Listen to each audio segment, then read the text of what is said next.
កម្មភាពតកើមូស្លឹកចាប់ដើមពាត់ធ្វើសបកស្លឹកស្រូវណាវាបញ្ចេញសូត្រចេញពីមាត់មកវាទាញឲ្យដើម្បីទាញអាស្លឹកស្រូវនោះឲ្យវាបត់មូចូលគ្នាកើតទៅជាផ្ទះមួយដ៏កក់ក្ដៅរបស់វាហើយប៉ុណ្ណឹងសូត្ររបស់វាវាមានសូត្រចេញពីក្នុងមាត់របស់វាណា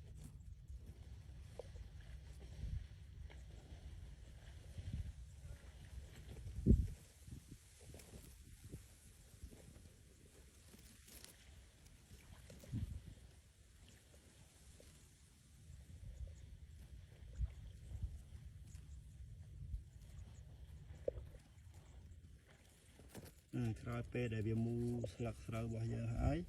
ស្លឹកស្រូវរបស់យើងនឹងមូចាផ្ទះរបស់តកើមូស្លឹកយើងហៅថា Riley Folder បាទហើយតកើមូស្លឹកបើសិនជាស្រូវយើងចាប់ផ្ដើមចេញមានតកើមូស្លឹកចូលច្រើនបាទយើងប្រើកៃតូបេយល់ល្អលាយជាមួយអាមីបាញ់ហើយគឺយើងបាញ់ដាច់ស្អាតល្អហើយអត់ប៉ះពាល់ដល់ការដាក់គ្រាប់របស់ស្រូវយើងទេ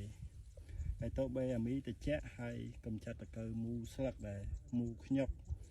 ខ្លាំងហ្នឹងគឺយើងអាចកម្ចាត់បានល្អហើយបើយើងកម្ចាត់ឲ្យកាន់តែស្អាតទៀតយើងអាចលាយជាមួយប្រេងជំរាបដោយសារតកើមូស្លឹកកាលណាពេលដែលវាបត់ស្លឹកស្រូវរបស់យើងហើយ